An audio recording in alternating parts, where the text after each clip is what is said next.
So I was starting to get a little down earlier.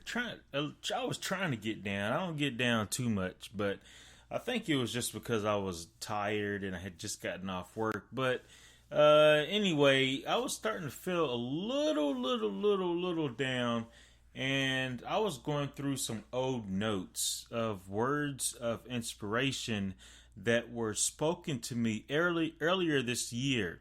And and this is speaking to the importance of writing down in words that were spoken to you under inspiration, words that were passed along to you under inspiration, words that you've received in conversation and prayer from the Creator Himself. Just speaking to the one simple tactic or simple strategy of writing down and remembering often words of inspiration and promises spoken to you, so that you can go back and look over these words in low times in life, and they will help lift you up and build you up and strengthen you in the Lord and help encourage you. Like I said, I was feeling a little down. I was almost going down. I never really go too far down. And I happened upon these words that were spoken to me that I had written down earlier this year. And it just really it strengthened me, edified me, built me up, encouraged me, and brought back to my remembrance my purpose and the capabilities that have been placed in my hands, particularly, and that you can't take your eyes off you can't take your eyes off your relationship with the Creator for any reason, especially given the times that we live in. You just never know what's going to pop off. You know what I'm saying? So you have to make sure that you keep your focus, you keep at the forefront of your mind as you go about your daily business and just living and enjoying your life and just kind of, just going through life as a normal, regular human being. That it's important that you keep in mind, you make it a high priority of yours to make sure that you stay strengthened, encouraged, and strong in the Lord as much as possible. And it's not to exclude that, being a human that you are, that you're going to experience a broad spectrum of emotions. You're going to go from this encouragement to discouragement, all the way back up to encouragement, but you don't want to stay in the negative. You always want to resonate and stay as much in the positive and stay in the positive as much as possible. So you want to stay in the positive as much as possible, mitigating the negative as much as possible. Even though we know that you're gonna experience and go through those times that you can't stay there. When you get down, when you fall down, when you get down, when you go down, when you go under, come back up. Come back up again. Don't stay down, because number one, this is part of your journey. This is part of your life. This is part of your personal story. This is part of just living and becoming a walking and living letter, a walking and living testimony that others can look to and glean from and find hope and encouragement in your story, in your life. Number one. Number two, there's haters, naysayers, and whole industries and institutions actually are waiting and betting on your discouragement and leading to your eventual demise. That's sad, but it's true. There is an adversary who influences and moves people, and just not only that, but just life in general. Life is about struggle, so you're going to have adversity and opposition and tough times and struggles. That's part of the journey of life. But so number one, you have a spiritual enemy. You have a spiritual enemy who influences natural, worldly, earthly enemies and adversaries. And then number three, it's just a built-in part of living in this world that you're going to have tough, hard, struggles, times, hard times that is going to often put you in a mindset, put you in an emotional state of discouragement. So that's a part of life which causes, which is meant to push you and keep you in relationship, not push you out of relationship, but it's meant to put you in relationship with your Heavenly Father, with the Creator, the source of love, the source of life, and in life, abundant life, joyful life. So it's just part of it's built into the world, the universe that we live in. And number three, there are people who need you to stay, to be encouraged, and need you to be a person of hope, and to stay up and encouraged, because they're looking to you. They're looking to you for sustenance, and they're looking to you for answers, and looking to you for an example of how to be in this world, given that there's all kinds of there's all kinds of things that we all go through. So number one, this is part of your personal story, part of your journey, part of you being a testimony for ages to come, a legacy to leave. Number two, you have to fight to stay encouraged, built up, and strong in the Lord, because there are haters and naysayers and industries waiting on your demise, and we don't want to give them the pleasure of seeing of them seeing you plucked off, or sifted as wheat, or destroyed, or taken out of the way. We don't want to see that. That's not good. And then misery loves company. You know what I'm saying? So we don't want you part of the misery company. We want you part of the celebrating, encouraged, and triumphing victory, the victorious company, the company that are more than conquerors. And then number three, you have a tribe. You have people, whether it be your spouse, significant other, children, grandchildren, great-grandchildren, neighbors, friends, associates, acquaintances. You have a circle of people that come in contact and may be watching you from a distance, that you have impact and influence on, whether you realize it or not, that are looking at you. So they depend on you to be encouraged. They depend on you to fight and put up a good fight. Fight the good fight to stay encouraged. So today's show, this is Kevin Johnson over at J. Kevin Johnson, jkjohnson.com, jkevinjohnson.com. You'll find me on YouTube. You'll find me on Twitter. You'll find me on Facebook. You'll find me on Facebook Messenger. You'll find me on Instagram. You'll find me just about everywhere. So if you look, you can find me on Google. Google my name, and I should come up. So don't forget to let me know you're out there. Share. Let me know that. Make me aware that you're out there, and leave a comment or criticism to what you hear.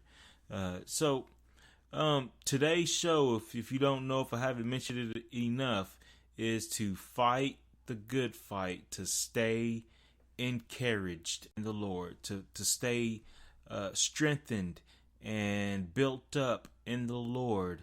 It is your duty. It's essential that you make this a high priority in your life to do this, so that you inspire and that you are motivated, and you motivate others to do the same, and to live lives of abundance, and lives of gratitude, with attitudes of gratitude, and lives that inspire, and just lives that are beautiful, and points back to the glory and the beauty of God. So you are precious, and you were created with purpose, and nothing happens in your life by happenstance. Everything has a purpose in your life. Like I said, there are many people dependent on you. Let me go to as some cornerstone jumping off verses. I'm going to go to 1 Samuel 30, 6 through 8. First Samuel 36 through 8. First Samuel 36 through 8. And David was greatly distressed, for the people spake of stoning him, because the soul of all the people was grieved, every man for his sons and for his daughters. But David encouraged himself in the Lord, in his God. In the Lord his God? Did you catch that? David encouraged himself. So sometimes you just got to encourage yourself. And while he did that, he immediately, and David said to Abiathar the priest, Ahimelech's son, I pray thee, bring me hither the ephod. And Abiathar brought thither the ephod to David, and David inquired at the Lord. Do you see what happened? Are you catching this? Are you catching this? I had to catch this. So we see that David's in a dire situation in which they came back from war. They were mercenaries, a mercenary army. And when they came back, they found out that another people had come up and taken their camp of wives, daughters, sons, and everybody that was in this camp. So when they, at this point, David's men were distressed, and they were distressed. Get this, to the point that they even talked about stoning David. So, man, it's hard being in leadership. Young men start turning on you. That's usually what happens. It's all good. You the man when everything's going good. When everything's going bad, they ready to stone you. So this is the predicament that David found himself in. And if anybody had a case for being discouraged, it was David during this time. But you know what David did? His response after he had at the end of the day, his response was, you know what? I've got a relationship with God, and I've been through some stuff with God, so I got nowhere else to go but God.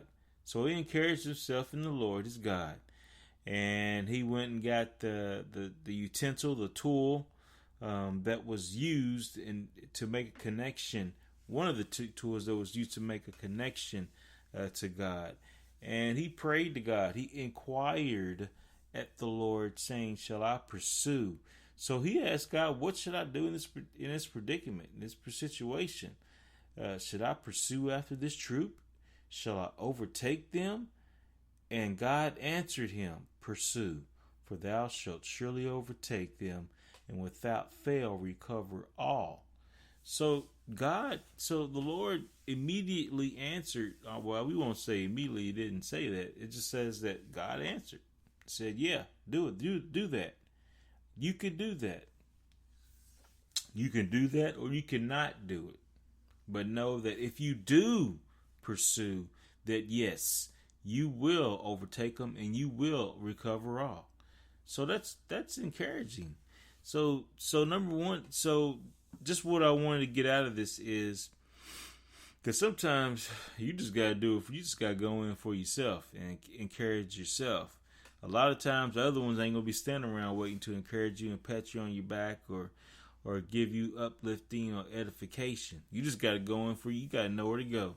You have to. That's number one off top. You got to know how to go in for yourself. And you got to practice that on a regular basis. And you got to know to inquire, prayer, conversation regularly with God, so that you can get answers regularly from God. Let's see. Where else I was going to go? Oh, yeah. Having a relationship with God. Psalm 18 and 6. Psalm 18 and 6. That's where I wanted to go. In my distress, catch this, in my distress, tight place, opponent, anguish, affliction, I called upon the Lord and cried unto my God. He heard my voice out of his temple, and my cry came before him, even into his ears.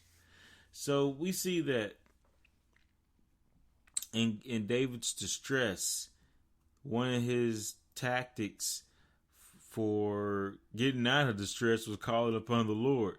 He made it a habit of calling upon the Lord when he got into trouble, not calling upon alcohol, not calling upon drugs, not those being his first moves, not calling upon sister so and so or brother so and so, but calling on the Lord first, to have a relationship such that that you just have, you sit down and you have some time with God. Be like, you know what, God, this is where I'm at. I need help. I need you. I need you to say something, send something, do something, because I need you. I'm getting a little discouraged and I need some encouragement. I need to be strengthened in you. So we see that David's immediate response in having a heart after God's heart, is that he sought God. That was one of his first moves. Let me see, Proverbs 18 and 10. Proverbs 18 and 10. Let me go there. Proverbs 18 and 10, talking about being strengthened today. Just want to speak a few words of encouragement to you today. The name of the Lord is a strong tower. The righteous runneth into it and is safe. So, again, the name of the Lord is a strong tower. So that's where you want to go to first. You want to go to God first. You gotta learn you gotta learn this. I have to learn this, that in hard times, tough times, those down times, that the best way to go is to seek God and just have a conversation with God. He loves you. He loves you that much that he don't like seeing you discouraged. What father likes seeing their child? What father likes seeing their bride? What father likes, or husband likes seeing their bride discouraged and down and out? They don't like it if they love you. They want to see you happy. They want to see you joyful. They want to see you content. They want to see you feeling good, looking good. They want to see you just good. That's how God sees it. That's how God sees you. Write down and remember. Write down and remember. I put this as a header, and that one simple, effective tactic that you can employ, one simple how-to on keeping yourself encouraged, is that whenever somebody speaks under inspiration to you, immediately write it down in a book or a notebook, or type it in your phone under the notes, but immediately keep track of those, and over time start to build up a list or a book of words of inspiration, words of prophecy that came by prophetic inspiration to you, through either directly from God or through a minister or a tool of God, a worker of God. Immediately write these things down for those particularly low times, so you can bring back these words to remembrance, to help build you up and encourage and bring you back up. Like I said, I wrote this down as a header to remind myself to talk about this, because this is what I was getting at with the personal story that I had started out with regards to what I had done, and that I've made it a habit of that whenever somebody speaks to me or I get a word of inspiration directly, I write it down and I just keep it to myself and I date it, and then I go back and I look at them periodically. Sometimes I just happen to find them, and it's what I need when I need it. Like today, I just happened to go through some old notes, and I was feeling down about something in particular, and the one that I found that was spoken to me at the beginning of the year was the one I needed to see, and I was like, wow, all things work to the glory of God. All things work for the good.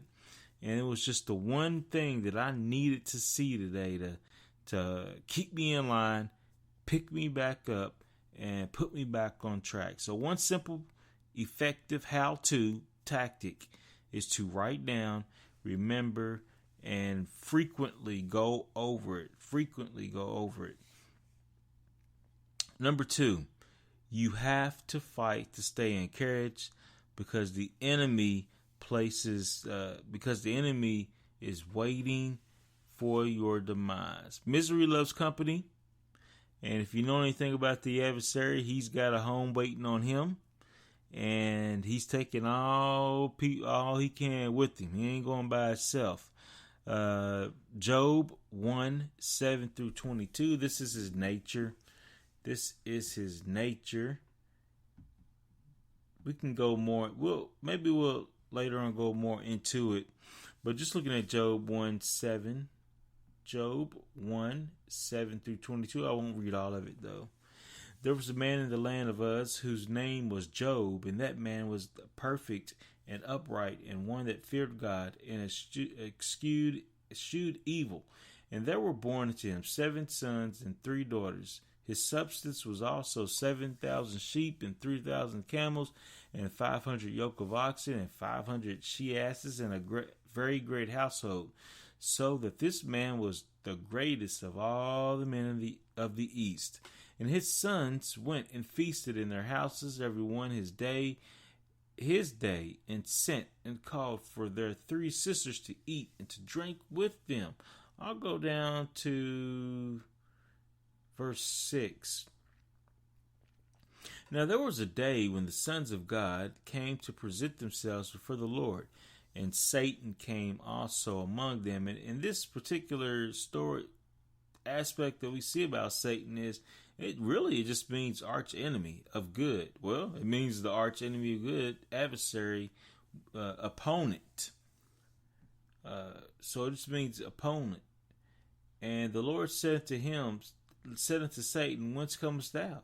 And then Satan answered the Lord and said, from going to and fro in the earth, and from walking up and down in it.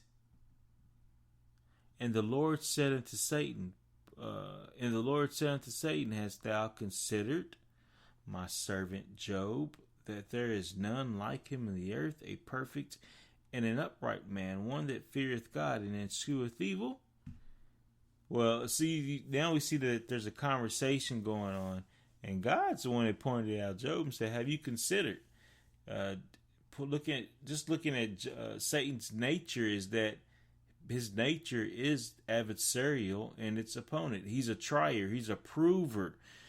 He's a tester. He's a qualifier. That's what he acts as in relationship to you. He is the prosecutor. Well, wait a minute, he said. What? Whoa, man. The only reason he's good is because you got a hedge about him. If you didn't have that, man, I'll mess him up. I'll make him curse your name. Man, I'll make him throw all kinds of fits. I'll discourage this brother to the point that he'll be ready just to throw in the towel on you. So this is a conversation that's going on. Consider, could this be the conversation with you? So stay encouraged. You got haters, naysayers, and institutions in place trying to keep you discouraged and quiet and get you out of the way. Mark 10:46-52, looking at blind Bartimaeus. Let me go to Mark 10 real quick. Mark 10. Mark 10. What did I say? Mark 10:46. I love this story. And they came to Jericho, and as he went out of Jericho with his disciples and a great number of people, blind Bartimaeus, the son of Timaeus, sat by the highway side, begging. And when he heard that it was Jesus of Nazareth, he began to cry out and say, Jesus, thou son of David, have mercy on me. And many charged him that he should hold his peace. Shut up. But he cried the more a great deal. Hey, Jesus, Hey, hey, I need some help. Thou son of David, hey, have mercy on me. And Jesus stood still and commanded him to be called. Hey, bring him over here. And they called the blind man, saying unto him, Be of good comfort, rise, he calleth thee. Hey, he's calling you, man. And Jesus stood and commanded him, and he, verse 50, casting away his garment, rose and came to Jesus. And Jesus answered and said unto him, What wilt thou that I should do unto thee? The blind man said unto him, Lord, that I might receive my sight. And Jesus said unto him, Go thy way, thy faith had made thee whole. And immediately he received his sight and followed Jesus in the way. So we see that blind Bartimaeus didn't allow himself to get discouraged, but he stayed encouraged and strong in what he believed and heard, and strong in what he was chasing after.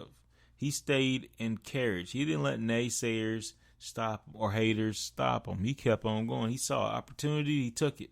He didn't let them discourage him from him receiving his blessing. So it's an example of fighting to stay encouraged and strong, and fighting to go after what you know. The third point I want to make with regards to that, talking about haters and naysayers and institutions, is, in this earth that we live in, this earthly realm, there are whole industries that are built up on your discouragement and the eventual negative emotional state, and then eventually, which leads to your physical deterioration. And I'm thinking about the pharmaceutical industry in particular. I was just thinking about some commercials that I'll see, and they'll be like, take this pill for this mental thing you got going on, or you feeling discouraged, well, take this pill and take this and that and the other. And then you go through all the fine print that they talk about, and it's like, dang, this pill will do anything short of killing me just because I'm feeling a little blue, So I was just thinking about that. Do your research on the pharmaceutical industry and what it's built on. And it depends on people being discouraged. It depends on people being fearful. It depends on people worrying and being anxious. That's the whole $1 billion trillion industry is built on people's negative mental state, negative emotional state. Looking at the mental health industry, how that's increasing and rising as far as the millions of dollars that are going into this area because of the increase in people's deterioration mentally. And then looking at the body, how the body and emotion, the heart and the mind affects the body, and it goes either way. The body affects the mind and the emotion, and this, that, and the other. But if you think bad and you feel bad, then you're gonna be bad, and that could turn into all kinds of things, like cancer, like ulcers, like being stressed out, as far as muscles and things like that. So just looking at cancer and looking at some other things. So you must fight to stay encouraged and strengthened in the Lord if you want to stay physically, mentally, and emotionally and spiritually healthy and in total holistic peace. It's essential. It is essential. And number 3, the third point I want to make before I get off here, is that not your spouse, significant others, like as I've alluded to earlier, your children, grandchildren, your legacy, they need you to be strong in the Lord. They need you to be of encouragement, edified, built up, and operating with all cylinders going. We need you. Your community, your tribe, people are looking at you. Everybody needs you.